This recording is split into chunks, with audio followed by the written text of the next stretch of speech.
Chapter 1. The Tao that can be trodden is not the enduring and unchanging Tao. The name that can be named is not the enduring and unchanging name. A conceived of ass having no name, it is the originator of heaven and earth. Uts, conceived of ass having a name, it is the mother of all things. Always without desire we must be found. If its deep mystery we would sound. But if desire always within us be, its outer fringe is all that we shall see. Under these two aspects, it is really the same, but as development takes place, it receives the different names. Together we call them the mystery. Where the mystery is the deepest, is the gate of all that is subtle and wonderful. Chapter 2. All in the world know the beauty of the beautiful, and in doing this they have the idea of what ugliness is. They all know the skill of the skillful, and in doing this they have the idea of what the want of skill is. So it is that existence and non-existence give birth, the one to the idea of the other, that difficulty and ease produce the one, the idea of the other. That length and shortness fashion out, the one the figure of the other, that the ideas of height and lowness arise from the contrast of the one with the other, that the musical notes and tones become harmonious through the relation of one with another, and that being before and behind give the idea of one following another. Therefore the sage manages affairs without doing anything, and conveys his instructions without the use of speech. All things spring up, and there is not one which declines to show itself. They grow, and there is no claim made for their ownership. They go through their processes, and there is no expectation of a reward for the results. The work is accomplished, and there is no resting in it sickness as an achievement. The work is done, but how no one can see, 'tis this that makes the power not cease to be. Chapter 3. Not to value and employ men of superior ability is the way to keep the people from rivalry among themselves. Not to prize articles, which are difficult to procure, is the way to keep them from becoming thieves. Not to show them what is likely to excite their desires is the way to keep their minds from disorder. Therefore the sage, in the exercise of his government, empties their minds, fills their bellies, weakens their wills, and strengthens their bones. He constantly tries to keep them without knowledge and without desire, and where there are those who have knowledge, to keep them from presuming to act else on it. When there is this abstinence from action, good order is universal. Chapter 4. The Tao is, I like the emptiness of a vessel, and in our employment of it we must be on our guard against all fullness. How deep and unfathomable it is! As if it were the honored ancestor of all things? We should blunt our sharp points and unravel the complications of things. We should attemper our brightness and bring ourselves into agreement with the obscurity of others. How pure and still the Tao is, as if it would ever so continue. I do not know whose son it is. It might appear to have been before God. Chapter 5. Heaven and earth do not act from the impulse of any wish to be benevolent. They deal with all things as the dogs of grass are dealt with. The sages do not act from sevens, any wish to be benevolent. They deal with the people as the dogs of grass are dealt with. May not the space between heaven and earth be compared to a bellows? 'Tis emptied, yet it loses not its power. 'Tis moved again, and sends forth air the more. Much speech to swift exhaustion lead we see, your inner being guard, and keep it free. Chapter 6. The valley spirit dies not, I the same, the female mystery thus do we name. Its gate, from which at first they issued forth, is called the root from which grew heaven and earth. Long and unbroken does its power remain, used gently and without the touch of pain. Chapter 7. Heaven is long, enduring, and earth continues long. The reason why heaven and earth are able to endure and continue thus long is because they do not live of or for themselves. This is how they are able to continue and endure. Therefore, the sage puts his own person last, and yet it is found in the foremost place. He treats his person as if it were foreign to him, and yet that person is preserved. Is it not because he has no personal and private ends, that therefore such ends are realized? Chapter 8. The highest excellence is like that of water. The excellence of water appears in its benefiting all things and in its occupying, without striving to the contrary, the low place which all men dislike. Hence its weight is near to that of the Tao. The excellence of a residence is in the suitability of the place. That of the mind is in abysmal stillness. That of associations is in their being with the virtuous. That of government is in its securing good order. That of the conduct of affairs is in its ability. And that of the initiation of any movement is in its timeliness. And when one with the highest excellence does not wrangle about his low position, no one finds fault with him. Chapter 9. It is better to leave a vessel unfilled than to attempt to carry it when it is full. If you keep feeling a point that has been sharpened, the point cannot long preserve its sharpness. When gold and jade fill the hall, their possessor cannot keep them safe. When wealth and honors lead to arrogancy, this brings its evil on itself. When the work is done, and one's name is becoming distinguished, to withdraw into obscurity is the way of heaven. Chapter 10.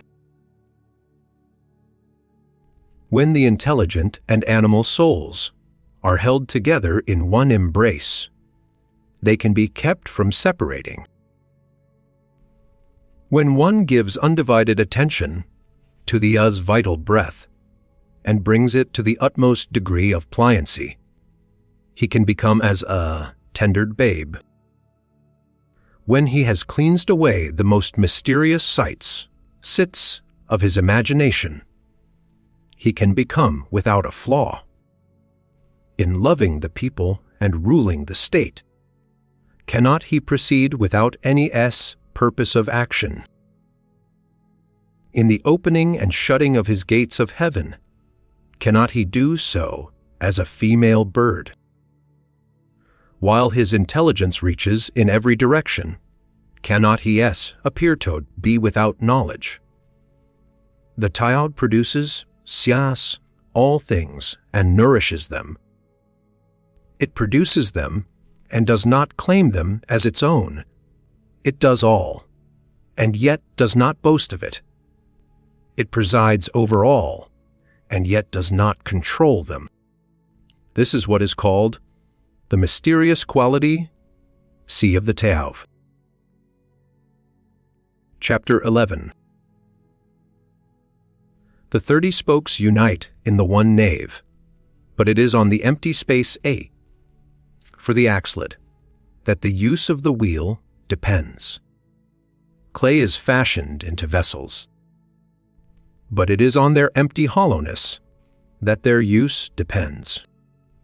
The door and windows are cut out from the walls to form an apartment, but it is on the empty space within that its use depends.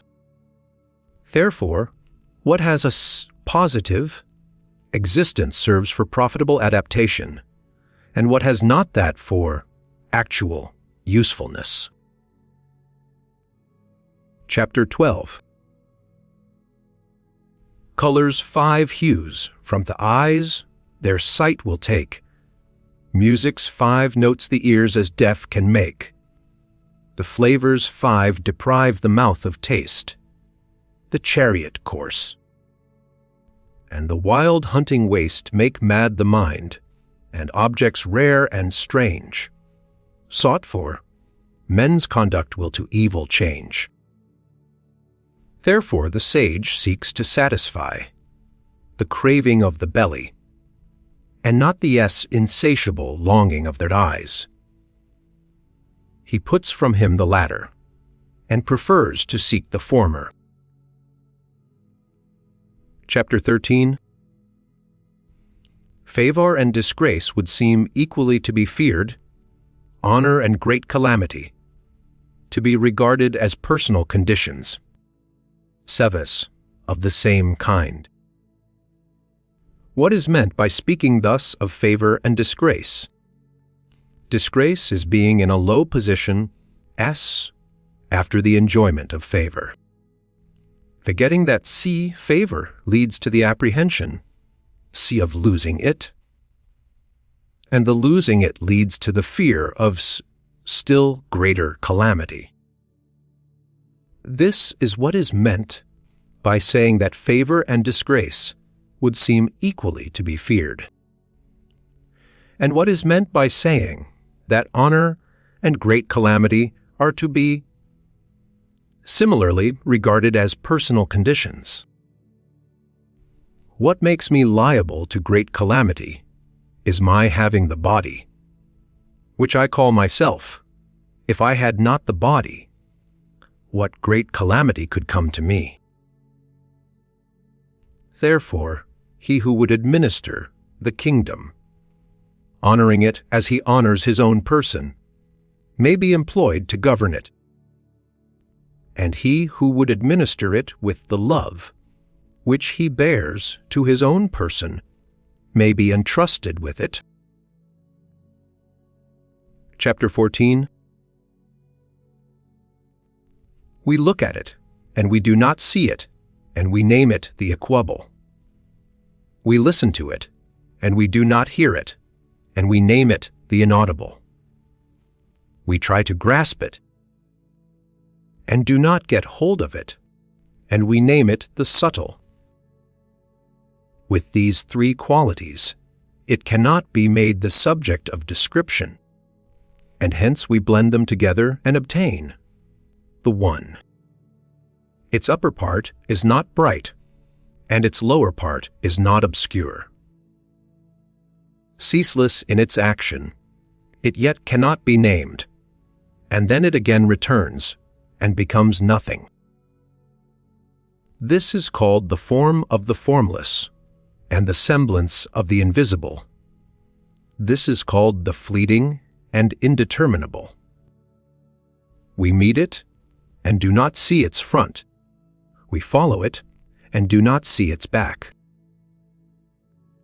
When we can lay hold of the Tao of old to direct the things of the present day, and are able to know it as it was of old in the beginning, this is called unwinding the clue of Tao. Chapter 15. The skillful masters, eye of the Tao, in old times, with a subtle and exquisite penetration, comprehended its mysteries, and were deep, I also, so as to elude men's knowledge. As they were thus beyond men's knowledge, I will make an effort to describe of what sort they appeared to be. Shrinking looked they like those who wade through a stream in winter, irresolute like those who are afraid of all around them, grave like a guest X, in awe of his host, evanescent like ice that is melting away, unpretentious like wood that has not been fashioned into anything, vacant like a valley, and dull like muddy water. Who can make the muddy water cleared? Let it be still, and it will gradually become clear. Who can secure the condition of rest? Let movement go on, and the condition of rest will gradually arise. They who preserve this method of the Tao do not wish to be full of themselves. It is through their not being full of themselves that they can afford to seem worn and not appear new and complete. Chapter 16. The state of vacancy should be brought to the utmost degree, and that of stillness guarded with unwearying vigor. All things alike go through their processes of activity, and then we see them returned to their original state. When things in the vegetable world have displayed their luxuriant growth, we see each of them return to its root. This returning to their root is what we call the state of stillness. And that stillness may be called a reporting that they have fulfilled their appointed end. The report of that fulfillment is the regular, unchanging rule. To know that unchanging rule is to be intelligent, not to know it leads to wild movements and evil issues. The knowledge of that unchanging rule produces ascribed capacity and forbearance, and that capacity and forbearance lead to a communities of feeling with all things. From this community of feeling comes a kingliness of character, and he who is king like goes on to be heaven-like. In that likeness to heaven, he possesses the Tao. Possessed of the Tao, he endures long, and to the end of his bodily life is exempt from all danger of decay. Chapter 17. In the highest antiquity, the people did not know that there were their rulers. In the next age they loved them and praised them. In the next they feared them. In the next they despised them. Thus it was that when faith in the Tao was deficient in the rulers, a want of faith in them ensued in the people. How irresolute did those earliest rulers appear, showing by their reticence the importance which they set upon their words. Their work was done, and their undertakings were successful, while the people all said, "We are as we are, of ourselves." Chapter 18. When the great Tao's way or method ceased to be observed, benevolence and righteousness came into vogue. Then appeared wisdom and shrewdness, and there ensued great hypocrisy. When harmony no longer prevailed throughout the six kinships, filial sons found their manifestation. When the states and clans fell into disorder, loyal ministers appeared. Chapter 19. If we could renounce our sageness and discard our wisdom, it would be better for the people 100-fold. If we could renounce our benevolence and discard our righteousness, the people would again become filial and kindly. If we could renounce our artful contrivances and discard our scheming for gain, there would be no thieves nor robbers. Those three methods die of government. Thought olden ways in elegance did fail, and made these names their want of worth to veil. But simple views, and courses plain and true, would selfish ends and many lusts eschew. Chapter 20. When we renounce learning, we have no troubles. The S, ready, Is, and C, flattering, Aye, small is the difference they display. But mark their issues, good and ill. What space the gulf between shall fill? What all men fear is indeed to be feared, but how wide and without end is the range of questions asking to be discussed! The multitude of men look satisfied and pleased, as if enjoying a full banquet, as if mounted on a tower in spring. I alone seem listless and still, my desires having as yet given no indication of their presence.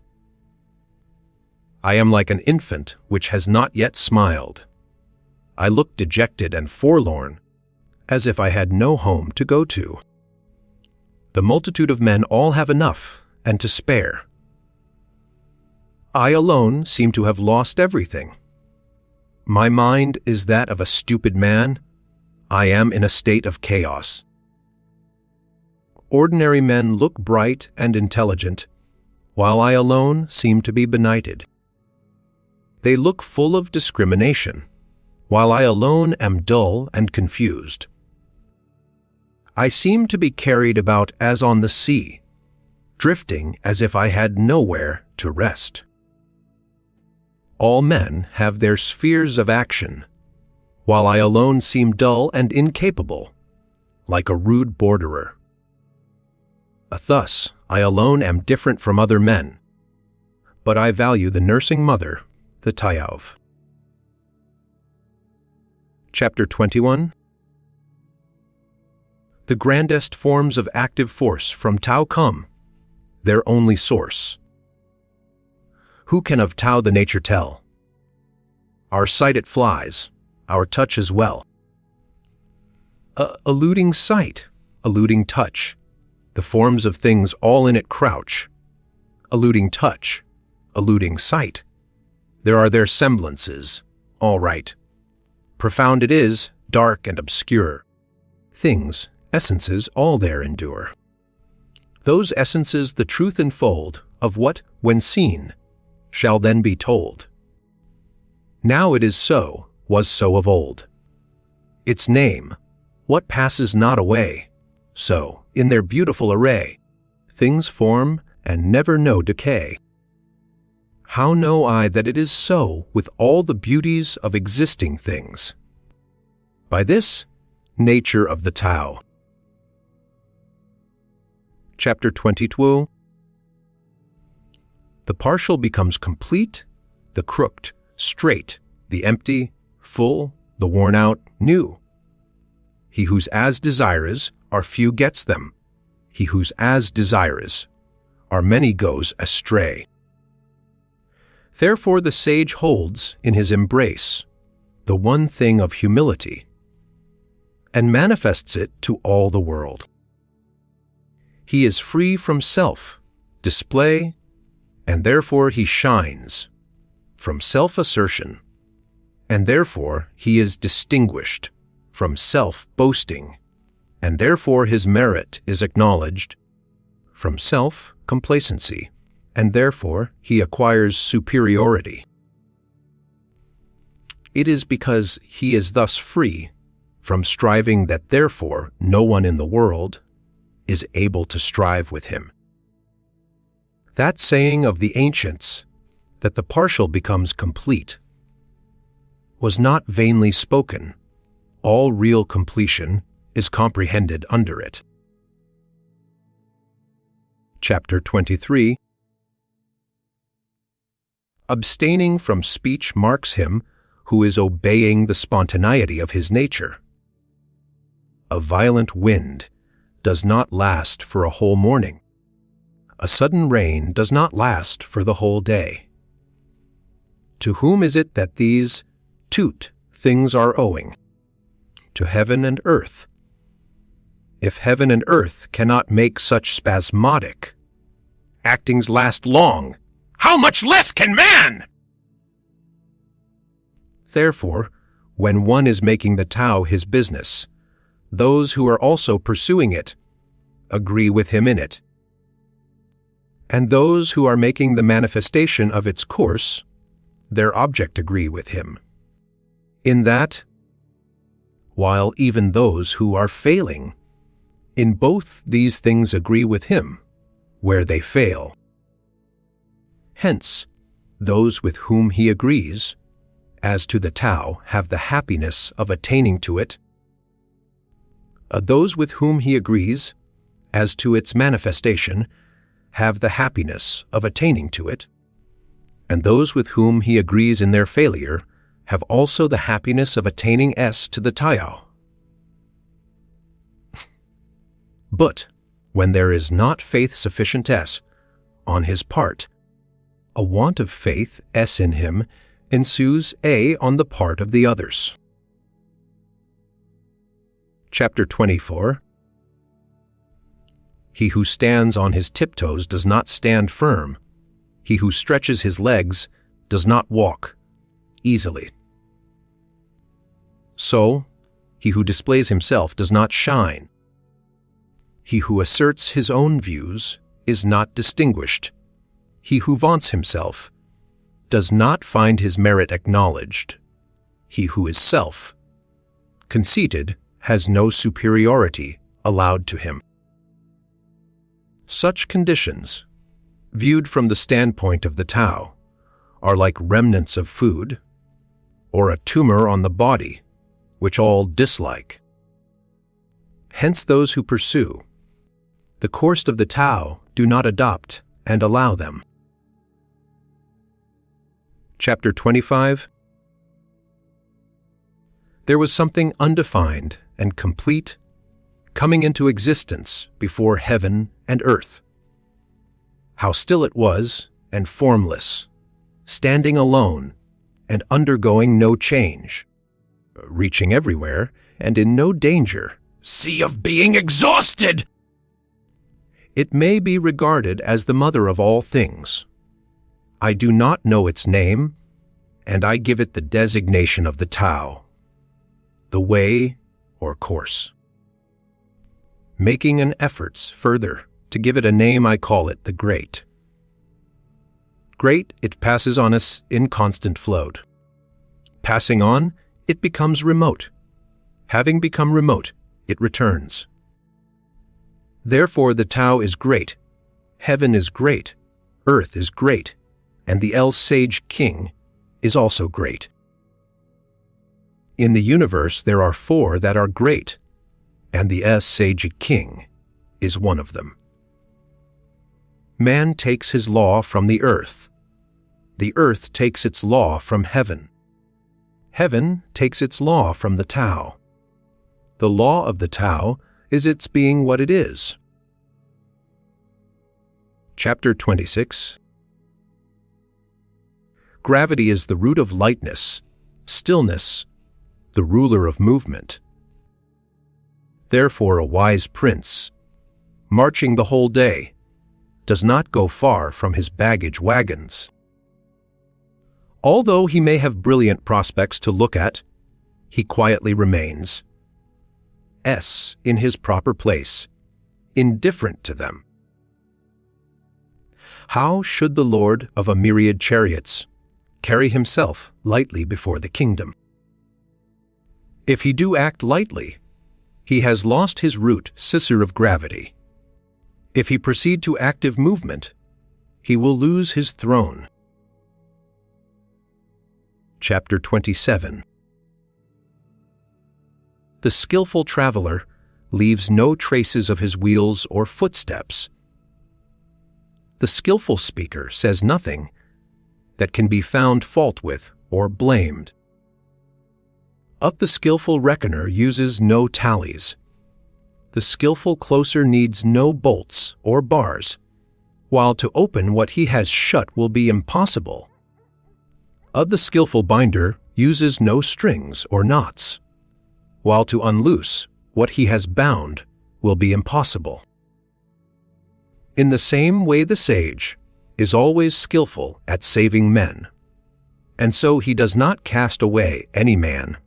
He is always skillful at saving things, and so he does not cast away anything.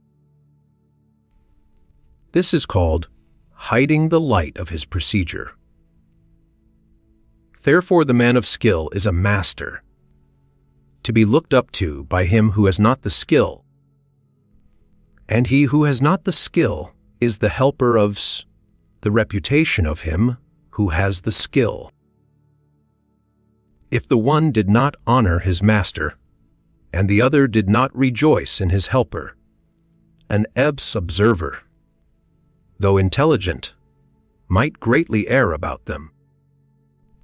This is called the utmost degree of mystery. Chapter 28. Who knows his manhood's strength, yet still his female feebleness maintains? As to one channel flow the many drains, all come to him, all beneath the sky. Thus he the constant excellence retains, the simple child again, free from all stains. Who knows how white attracts, yet always keeps himself within black's shade? The pattern of humility displayed in view of all beneath the sky. He in the unchanging excellence arrayed, endless return to man's first state has made. Who knows how glory shines, yet loves disgrace, nor ear for it is pale? Behold his presence in a spacious vale, to which men come from all beneath the sky. The unchanging excellence completes its tale, the simple infant man in him we hail. The unwrought material, when divided and distributed, forms vessels. The sage, when employed, becomes the head of all the officers, siras of government. And in his greatest regulations, he employs no violent measures. Chapter 29. If anyone should wish to get the kingdom for himself, and to effect this by what he does, I see that he will not succeed. The kingdom is a spirit-like thing, and cannot be got by active doing. He who would so win it destroys it, he who would hold it in his grasp loses it. The course and nature of things is such that what was in front is now behind. What warmed anon we freezing find. A strength is of weakness off the spoil, the store in ruins mocks our toil. Hence the sage puts away excessive effort, extravagance, and easy indulgence. Chapter 30. He who would assist a lord of men, in harmony with the Tao, will not assert his mastery in the kingdom by force of arms. Such a course is sure to meet with its proper return. Wherever a host is stationed, briars and thorns spring up. In the sequence of great armies, there are sure to be bad years. A skillful commander strikes a decisive blow and stops. He does not dare by continuing his operations to assert and complete his mastery.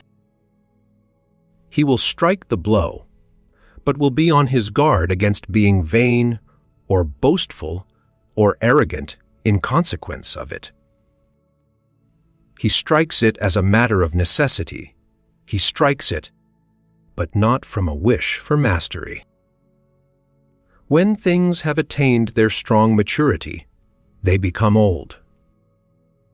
This may be said to be not in accordance with the Tao, and what is not in accordance with it soon comes to an end. Chapter 31. Now arms, however beautiful, are instruments of evil omen, hateful, it may be said, to all creatures. Therefore they who have the Tao do not like to employ them. The superior man ordinarily considers the left hand the most honorable place, but in time of war, the right hand. Those sharp weapons are instruments of evil omen, and not the instruments of the superior man. He uses them only on the compulsion of necessity. Calm and repose are what he prizes. Victory, by force of arms, is to him undesirable. To consider this desirable would be to delight in the slaughter of men. And he who delights in the slaughter of men cannot get his will in the kingdom. On occasions of festivity, to be on the left hand is the prized position. On occasions of mourning, the right hand. The second in command of the army has his place on the left. The general commanding in chief has his on the right, his place, that is assigned to him as in the rites of mourning. He who has killed multitudes of men should weep for them with the bitterest grief, and the victor in battle has his place, rightly, according to those rites. Chapter 32. The Tao, considered as unchanging, has no name. Though in its primordial simplicity it may be small, the whole world dares not deal with one embodying it as a minister. If a feudal prince or the king could guard and hold it, all would spontaneously submit themselves to him. Heaven and earth, under its guidance, unite together and send down the sweet dew, which, without the directions of men, reaches equally everywhere as of its own accord. As soon as it proceeds to action, it has a name. When it once has that name, men can know to rest in it. When they know to rest in it, they can be free from all risk of failure and error. The relation of the Tao to all the world is like that of the great rivers and seas to the streams from the valleys. Chapter 33. He who knows other men is discerning. He who knows himself is intelligent. He who overcomes others is strong. He who overcomes himself is mighty. He who is satisfied with his lot is rich. He who goes on acting with energy has firm will. He who does not fail in the requirements of his position continues long. He who dies and yet does not perish has longevity. Chapter 34. All-pervading is the great Tao! It may be found on the left hand and on the right. All things depend on it for their production, which it gives to them, not one refusing obedience to it. When its work is accomplished, it does not claim the name of having done it. It clothes all things as with a garment, and makes no assumption of being their Lord. It may be named in the smallest things. All things return to their root and disappeared, and do not know that it is it which presides over their doing so. It may be named in the greatest things. Hence the sage is able in the same way to accomplish his great achievements. It is through his not making himself great that he can accomplish them. Chapter 35. To him who holds in his hands the great image, seeks of the invisible Tao, the whole world repairs. Men resort to him and receive no hurt, but find rest, peace, and the feeling of ease. Music and dainties will make the passing guest stop sapsas for a time. But though the Tao as it comes from the mouth seems insipid and has no flavor, though it seems not worth being looked at or listened to, the use of it is inexhaustible. Chapter 36. When one is about to take an inspiration, he is sure to make a previous expiration. When he is going to weaken another, he will first strengthen him. When he is going to overthrow another, he will first have raised him up. When he is going to despoil another, he will first have made gifts to him. This is called hiding the light. See of his procedure. The soft overcomes the hard, and the weak the strong. Fishes should not be taken from the deep. Instruments for the profit of a state should not be shown to the people. Chapter 37. The Tao in its regular course does nothing, see for the sake of doing it. And so there is nothing which it does not do. If princes and kings were able to maintain it, all things would of themselves be transformed by them. If this transformation became to me an object of desire, I would express the desire by the nameless simplicity. Simplicity without a name is free from all external aim. With no desire, at rest and still, all things go right as of their will. Part A. Chapter 38. Those who possessed in highest degree the attributes of the Tao did not seek to show them, and therefore they possessed them as in fullest measured. Others. Who possessed in a lower degree those attributes sought out not to lose them, and therefore they did not possess them, else in fullest measured.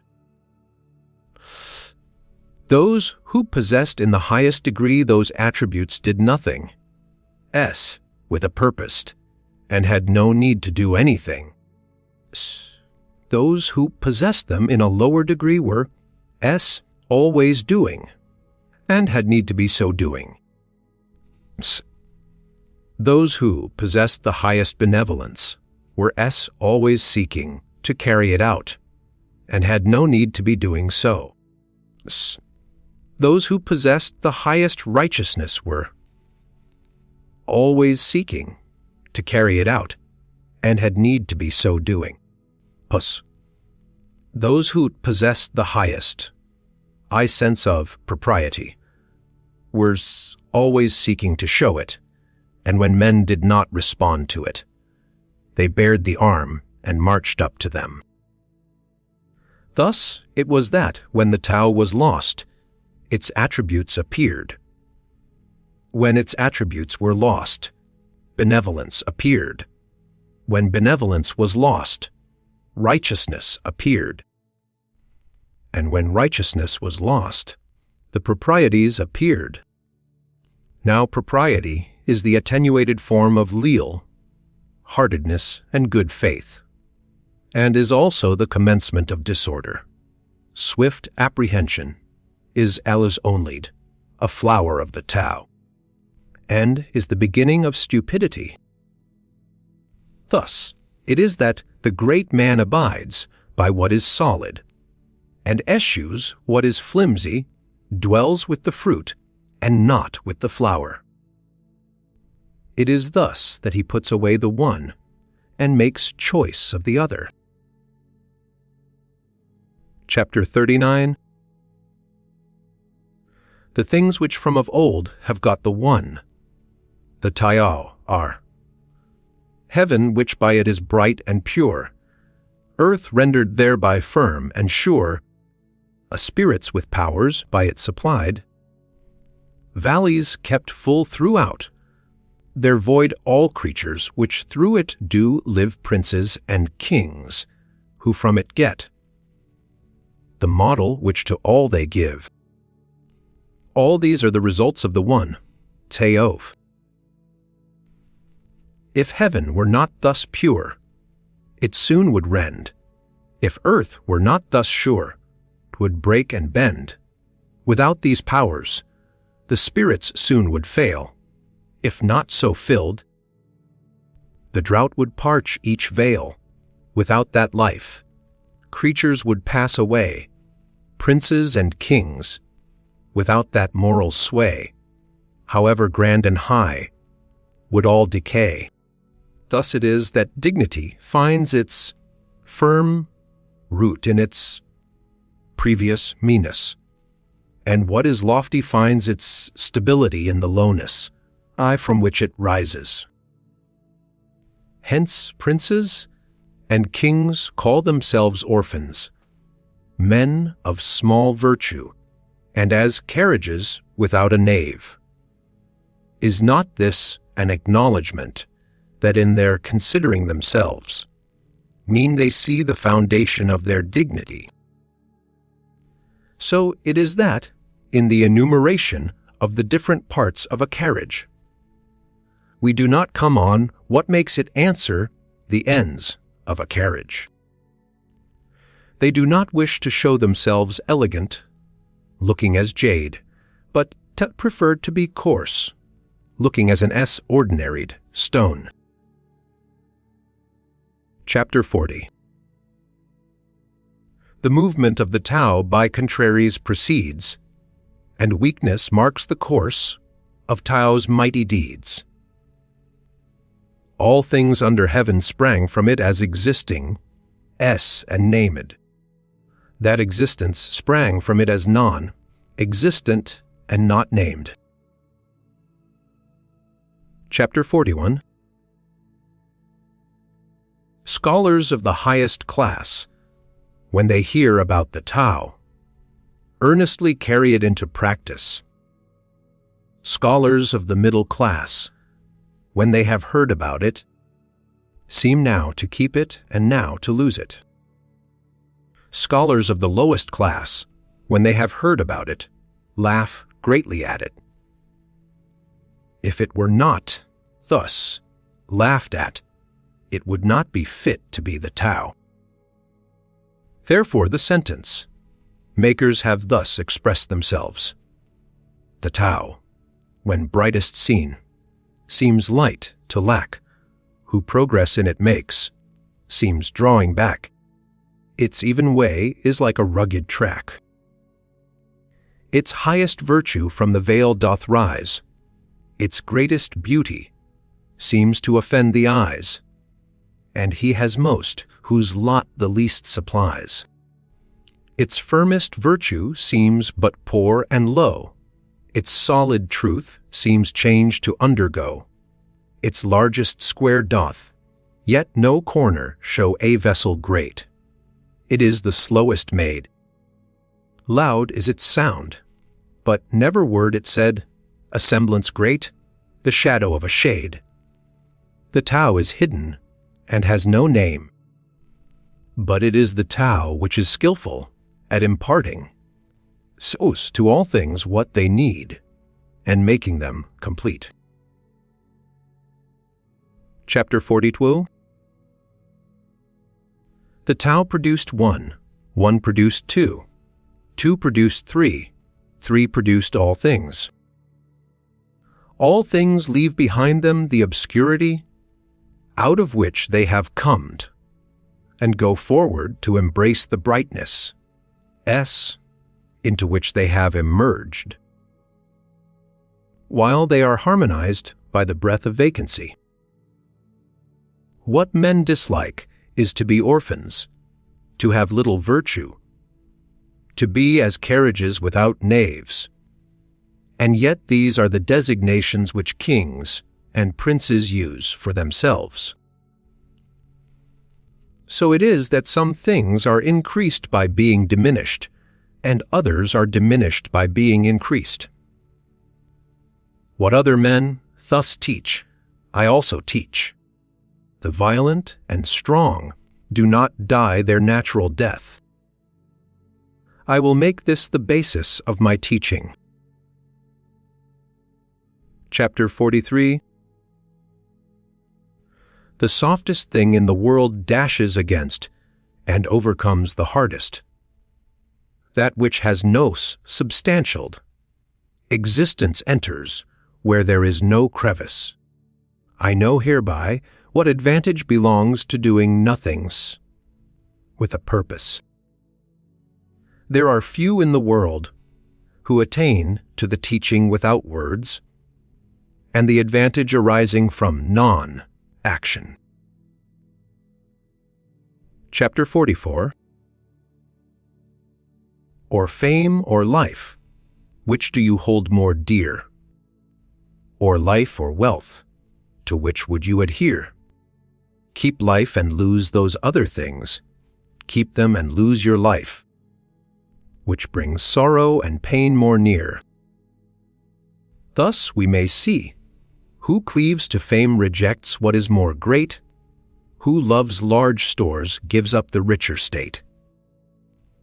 Who his content needs fear no shame, who knows to stop incurs no blame.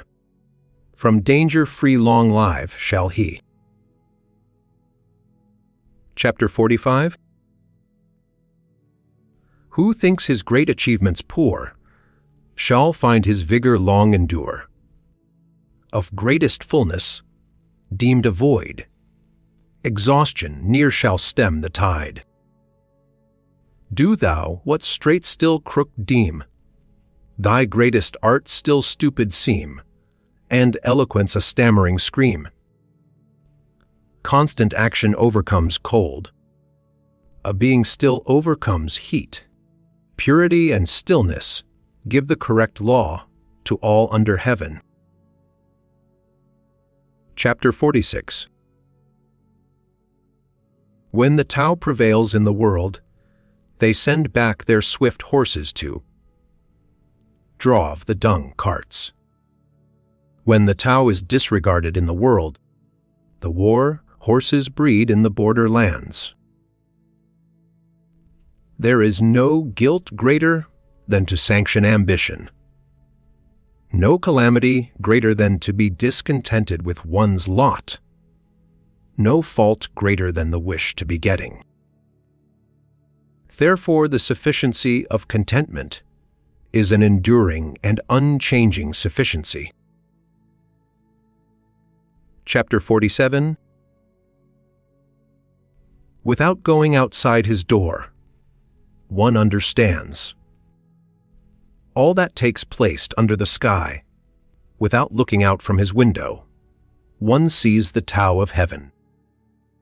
The farther that one goes out from himself, the less he knows.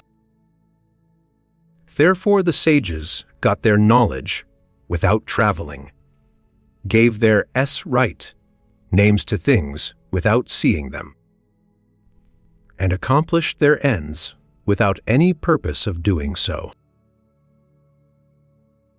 Chapter 48. He who devotes himself to learning seeks from day to day to increase his knowledge. He who devotes himself to the Taos seeks from day to day to diminish his doing. He diminishes it and again diminishes it till he arrives at doing nothing, on purpose. Having arrived at this point of non-action, there is nothing which he does not do. He who gets as his own all under heaven does so by giving himself no trouble with that end. If one take trouble with that end, of he is not equal to getting as his own all under heaven. Chapter 49. The sage has no invariable mind of his own. He makes the mind of the people his mind. To those who are good to me, I am good. And to those who are not good to me, I am also good. And thus see all get to be good. To those who are sincere with meat, I am sincere. And to those who are not sincere with meat, I am also sincere, and thus all get to be sincere. The sage has in the world an appearance of indecision, and keeps his mind in a state of indifference to all. The people all keep their eyes and ears directed to him, and he deals with them all as his children. Chapter 50. Men come forth and live, they enters again and die. Of every 10, 3 are ministers of life, to themselves, and 3 are ministers of death. There are also 3 in every 10 whose aim is to live, but whose movements tend to the landeps or place of death. And for what reason? Because of their excessive endeavors to perpetuate life. But I have heard that he who is skillful in managing the life, entrusted to him for a time travels on the land, without having to shun rhinoceros or tiger, and enters a host without having to avoid buff coat or sharp weapon. The rhinoceros finds no place in him into which to thrust its horn, nor the tiger a place in which to fix its claws, nor the weapon a place to admit its point. And for what reason? Because there is in him no place of death. Chapter 51. All things are produced by the Tao, and nourished by its outflowing operation. They receive their forms according to the nature of each, and are completed according to the circumstances of their condition. Therefore all things, without exception, honor the Tao, and exalt its outflowing operation. This honoring of the Tao and exalting of its operation is not the result of any ordination, but always a spontaneous tribute. Thus it is that the Tao produces, see all things, nourishes them, brings them to their full growth, nurses them, completes them, matures them, maintains them, and overspreads them. It produces them, and makes no claim to the possession of them. It carries them through their processes, and does not vaunt its ability in doing so. It brings them to maturity and exercises no control over them. This is called its mysterious operation. Chapter 52. The Tao, which originated all under the sky, is to be considered as the mother of them all. When the mother is found, we know what her children should be. When one knows that he is his mother's child and proceeds to guard the qualities of the mother that belong to him, to the end of his life, he will be free from all peril. Let him keep his mouth closed and shut up the portals, sev of his nostrils, and all his life he will be exempt from laborious exertion. Let him keep his mouth open and spend his breath in the promotion of his affairs, and all his life there will be no safety for him. The perception of what is small is the secret of clear-sightedness. The guarding of what is soft and tender is the secret of strength. Who uses well his light, reverting to its source so bright, will from his body ward all blight, and hides the unchanging from men's sight. Chapter 53. If I were suddenly to become known, and put into a position to conduct a government, according to the great Tao, what I should be most afraid of would be a boastful display. The great Tao's, or Wade, is very level and easy, but people love the byways. Their court, yards and buildings shall be well kept, but their fields shall be ill cultivated, and their granaries very empty. They shall wear elegant and ornamented robes, carry a sharp sword at their girdle, pamper themselves in eating and drinking, and have a superabundance of property and wealth. Such princes may be called robbers and boasters. This is contrary to the Tao, surely! Chapter 54. What Tao's skillful planter plants can never be uptorn. What his skillful arms enfold, from him can ne'er be born. Sons shall bring in lengthening line, sacrifices to his shrine. Tao, when nursed within one's self, his vigor will make true, and where the family it rules, what riches will accrue! The neighborhood where it prevails in thriving will abound, and when 'tis seen throughout the state, good fortune will be found. Employ it the kingdom o'er, and men thrive all around.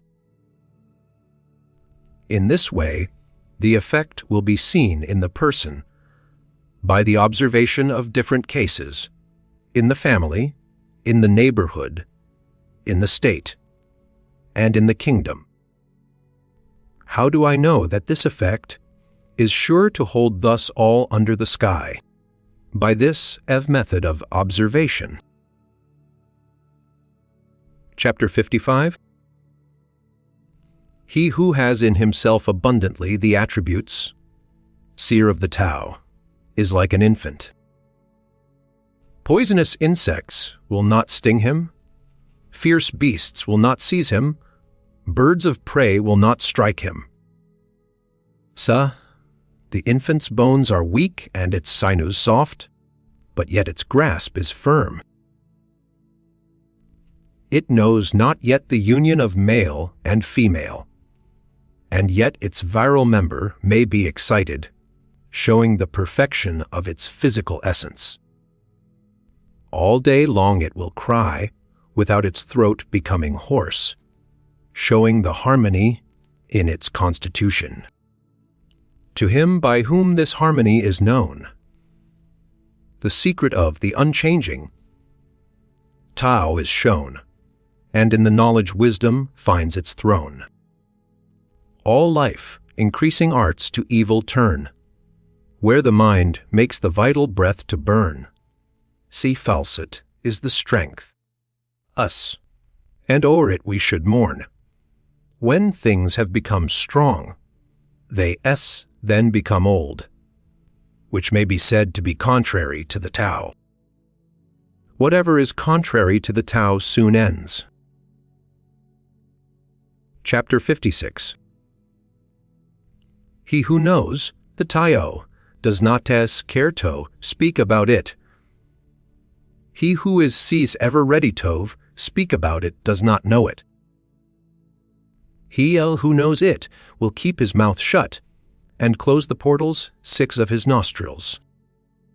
He will blunt his sharp points and unravel the complications of things. He will attemper his brightness and bring himself into agreement with the obscurity of others. This is called the mysterious agreement. Such an one it cannot be treated familiarly or distantly.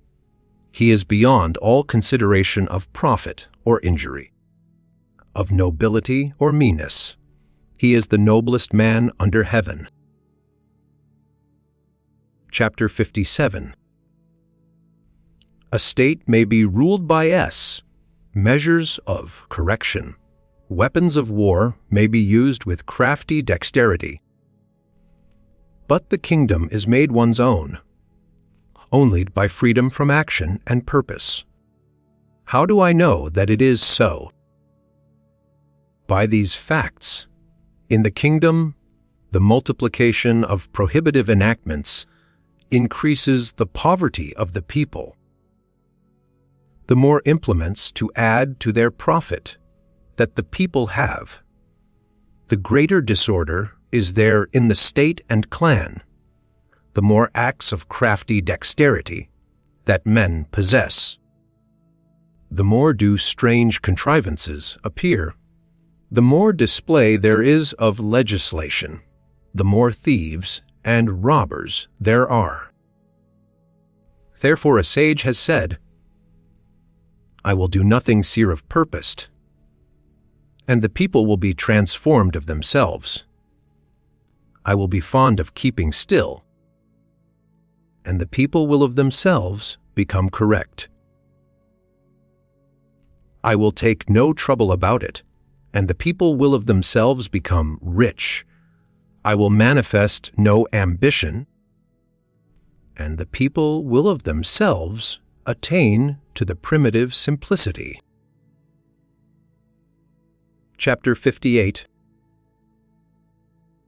The government that seems the most unwise, oft goodness to the people best supplies. That which is meddling, touching everything, will work but ill, and disappointment bring Misery! Happiness is to be found by its side. Happiness? Misery lurks beneath it. Who knows what either will come to in the end? Shall we then dispense with correction? The method of correction shall by a turn become distortion, and the good in it shall by a turn become evil. The delusion of the people on this point has indeed subsisted for a long time. Therefore the sage is like a square which cuts no one with its angulus, like a corner which injures no one with its sharpness. He is straightforward, but allows himself no license. He is bright, but does not dazzle. Chapter 59. For regulating the human in our constitution, and rendering the proper service to the heavenly, there is nothing like moderation. It is only by this moderation that there is effected an early return to man's normal state. That early return is what I call the repeated accumulation of the attributes, of the Tao. With that repeated accumulation of those attributes, there comes the subjugation of every obstacle to such return. Of this subjugation we know not what shall be the limit. And when one knows not what the limit shall be, he may be the ruler of a state. He who possesses the mother of the state may continue long. His case is like that of the plant, of which we say that its roots are deep and its flower stalks firm. This is the way to secure that its enduring life shall long be seen. Chapter 60. Governing a great state is like cooking small fish. Let the kingdom be governed according to the Tao, and the manes of the departed will not manifest their spiritual energy. It is not that those manes have not that spiritual energy, but it will not be employed to hurt men. It is not that it could not hurt men, but neither does the ruling sage hurt them. When these two do not injuriously affect each other, their good influences converge in the virtue of the Tao. Chapter 61. What makes a great state is its being like a low, lying, down, flowing stream. It becomes the center to which tend Savao, all the small states under heaven. To illustrate from the case of all females, the female always overcomes the male by her stillness. Stillness may be considered sort of abasement. Thus it is that a great state, by condescending to small states, gains them for itself, and that small states, by abasing themselves to a great state, win it over to them. In the one case, the abasement leads to gaining adherents, in the other case to procuring favor. The great state only wishes to unite men together and nourish them. A small state only wishes to be received by and to serve the other. Each gets what it desires, but the great state must learn to abase itself. Chapter 62. Tao has of all things the most honored place. No treasures give good men so rich a grace. Bad men it guards, and doth their ill efface. Its admirable words can purchase honor. Its admirable deeds can raise their performer above others. Even men who are not good are not abandoned by it. Therefore, when the sovereign occupies his place as the Son of Heaven, and he has appointed his 3 ducal ministers, those a prince were to send in a round symbol, of rank large enough to fill both the hands, and that as the precursor of the team of horses. Ses in the court, yard. Such an offering would not be equal to a lesson of this Tao, which one might present on his knees. Why was it that the ancients prized this Tao so much? Was it not because it could be got by seeking for it, and the guilty could escape from the stain of their guilt by it? This is the reason why all under heaven consider it the most valuable thing. Chapter 63. It is the way of the Tao to act without thinking of acting, to conduct affairs without feeling the trouble of them, to taste without discerning any flavor, to consider what is small as great, and a few as many, and to recompense injury with kindness. The master of it anticipates things that are difficult while they are easy, and does things that would become great while they are small. all difficult things in the world are sure to arise from a previous state in which they were easy, and all great things from one in which they were small.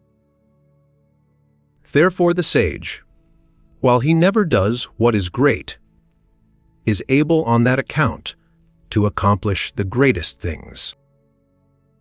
He who lightly promises is sure to keep but little faith. He who is continually thinking things easy is sure to find them difficult.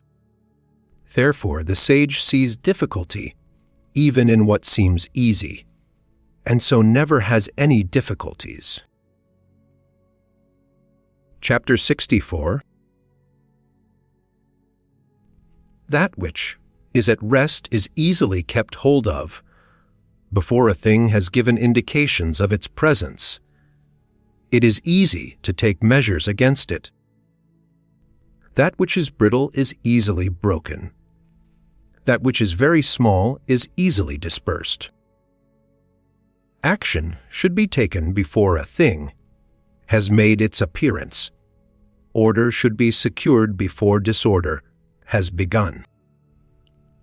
The tree which fills the arms grew from the tiniest sprout. The tower of 9 stories rose from a small heap of earth.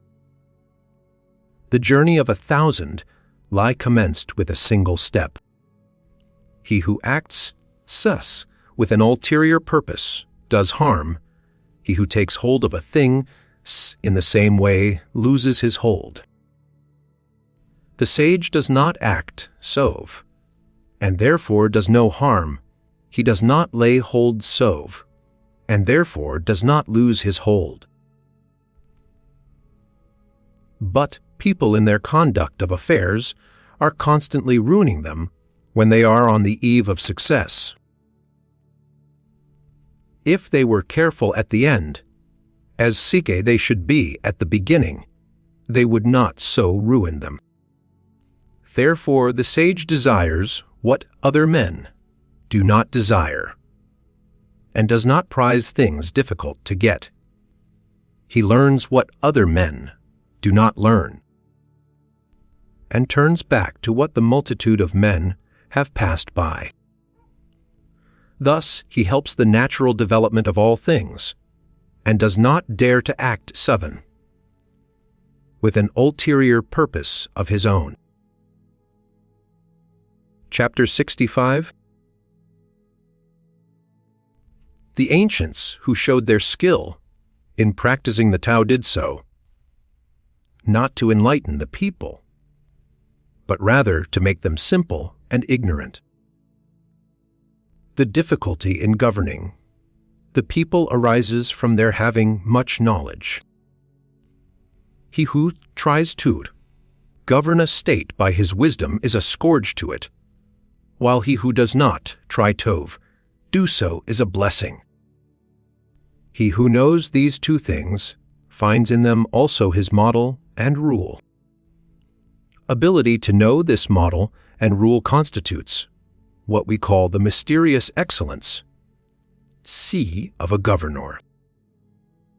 Deep and far reaching is such mysterious excellence, showing indeed its possessor as opposite to others, but leading them to a great conformity to him. Chapter 66. That whereby the rivers and seas are able to receive the homage and tribute of all the valley streams is their skill in being lower than they. It is thus that they are the kings of them all. So it is that the sage els rulerd, wishing to be above men, puts himself by his words below them, and, wishing to be before them, places his person behind them. In this way, though he has his place above them, men do not feel his weight, nor though he has his place before them, do they feel it an injury to them. Therefore all in the world delight to exalt him, and do not weary of him. Because he does not strive, no one finds it possible to strive with him. Chapter 67. All the world says that, while my Tao is great, it yet appears to be inferior to other systems of teaching. Now, it is just its greatness that makes it seem to be inferior. If it were like any other system, for long would its smallness have been known. But I have 3 precious things which I prize and hold fast.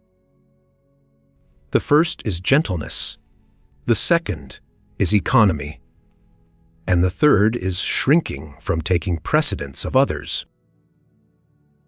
With that gentleness, I can be bold. With that economy, I can be liberal. Shrinking from taking precedence of others, I can become a vessel of the highest honor. Nowadays, they give up gentleness, and are all for being bold economy, and are all for being liberal, the hindmost place, and seek only to be foremost, saithus of all which the end is death. Gentleness is sure to be victorious, even in battle, and firmly to maintain its ground. Heaven will save its possessor, by his L's very gentleness protecting him. Chapter 68. He who in Tao's wars has skill assumes no martial port. He who fights with most good will to rage makes no resort. He who vanquishes yet still keeps from his foes apart. He whose hests men most fulfill yet humbly plies his art. Thus we say, he near contends, and therein is his might. Thus we say, men's wills he bends, that they with him unite. Thus we say, like heaven's his ends, no sage of old more bright. Chapter 69. A master of the art of war has said, I do not dare to be the host, I to commence the ward. I prefer to be the guest, I to act on the defensive. I do not dare to advance an inch, I prefer to retire a foot. This is called marshalling the ranks, where there are no ranks. Bearing the arms, to fight, where there are no arms to bear. Grasping the weapon, where there is no weapon to grasp. Advancing against the enemy, where there is no enemy. There is no calamity greater than lightly engaging in war. To do that is near losing the gentleness, which is so precious. Thus it is that when opposing weapons are, actually, crossed, he who deplores, the situation conquers. Chapter 70. My words are very easy to know, and very easy to practice. But there is no one in the world who is able to know and able to practice them. There is an originating and all comprehending's principle in my words, and an authoritative law for the things, severs, which I enforce it. It is because they do not know these, that men do not know me.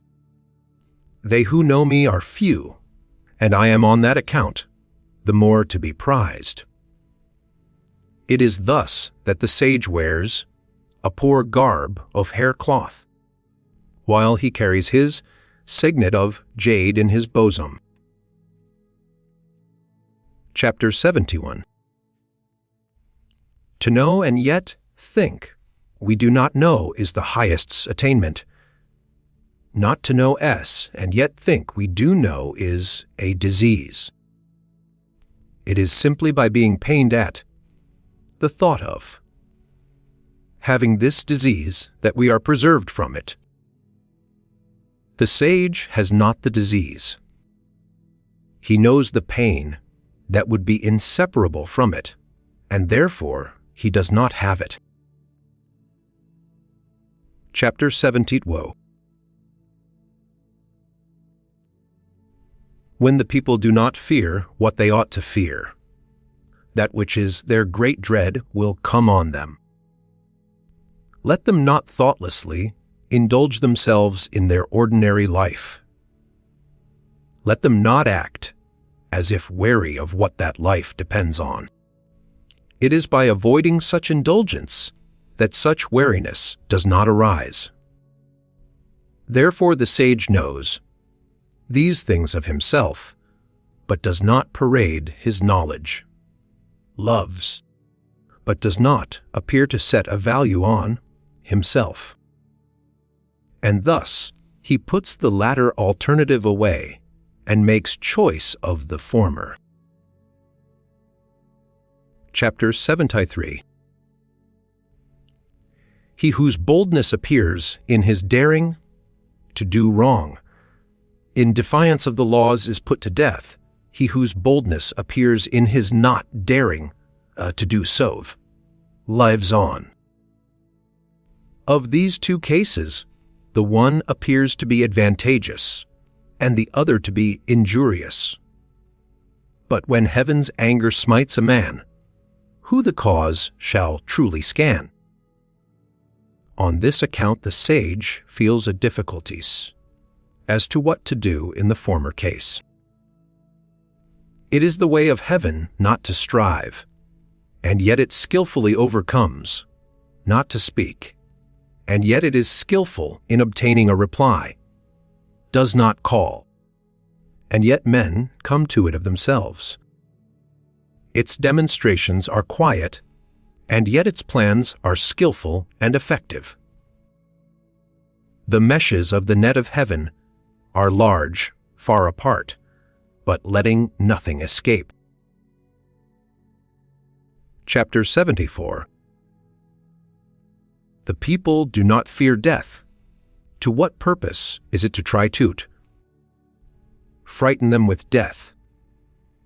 If the people were always in awe of death, and I could always seize those who do wrong, and put them to death, who would dare to do wrong.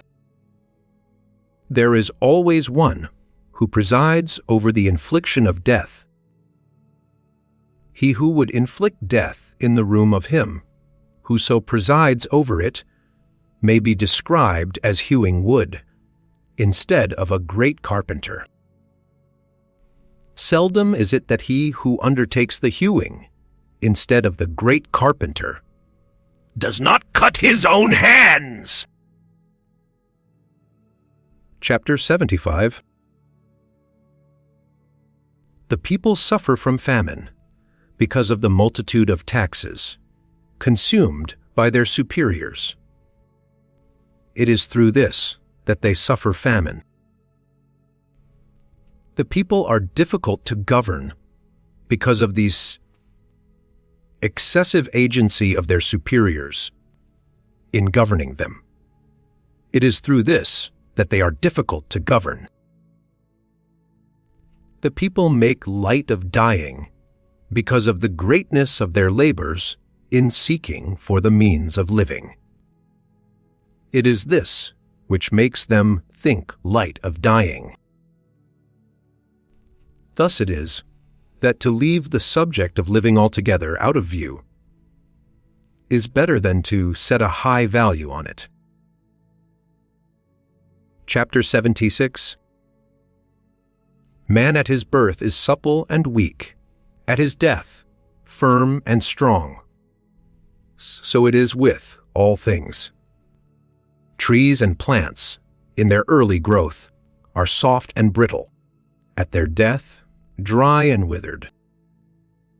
Thus it is that firmness and strength are the concomitants of death, softness and weakness, the concomitants of life. Hence he who relies on the strength of his forces does not conquer, and a tree which is strong will fill thee out, stretched arms. Others call and thereby invites the feller. and therefore the place of what is firm and strong is below, and that of what is soft and weak is above. Chapter 77. May not the way S or Tao of heaven be compared to the S method of bending a bow? Others cart of the boat, which was high is brought low, and what was low is raised up. So heaven diminishes where there is superabundance, and supplements where there is deficiency. It is the way of heaven to diminish superabundance and to supplement deficiency.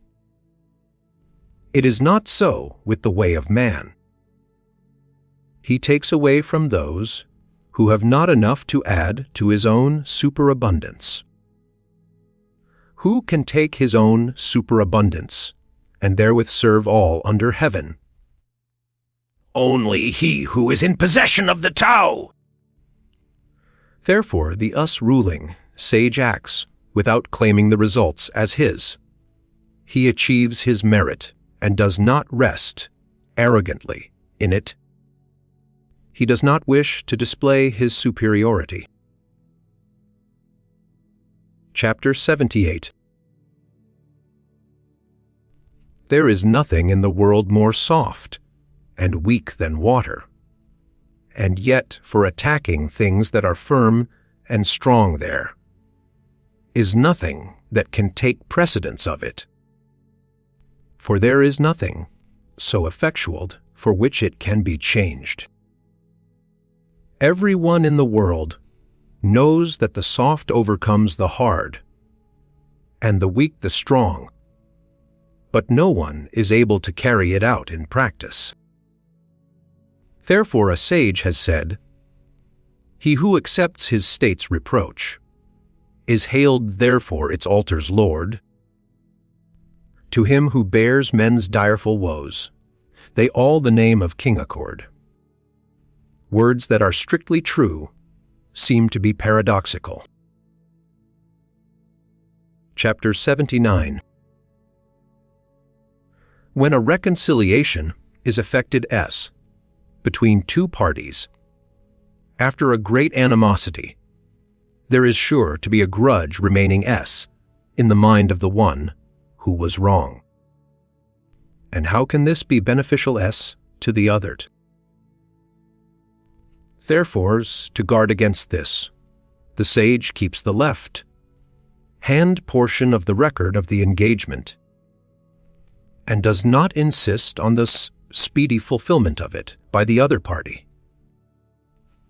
So, he who has the attributes CC of the Tao regards only the conditions of the engagement, while he who has not those attributes regards only the conditions favorable to himself. In the way of heaven, there is no partiality of love. It is always on the side of the good man.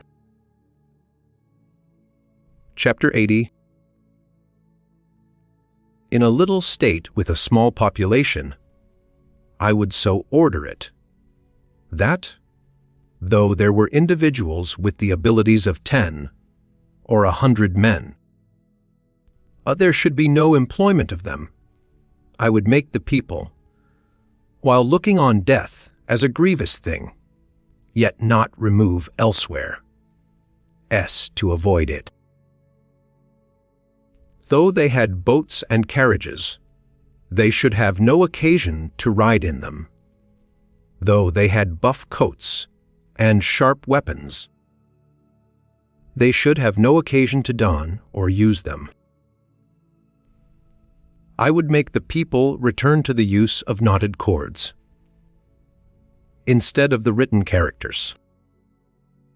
They should think their S coarse food sweet, their S plain clothes beautiful, their S poor dwellings places of rest, and their commons simple ways sources of enjoyment. There should be a neighboring state within sight, and the voices of the fowls and dogs should be heard all the way from it to us, but I would make the people to old age, even to death, not have any intercourse with it. Chapter 81. Sincere words are not fine. Fine words are not sincere. Those who are skilled 6 in the Tao do not dispute, see about it. The disputatious are not skilled in it. Those who know the Tao are not extensively learned. The extensively learned do not know it. The sage does not accumulate 7 for himself. The more that he expends for others, the more does he possess of his own. The more that he gives to others, the more does he have himself. With all the sharpness of the way of heaven, it injures not. With all the doing in the way of the sage, he does not strive.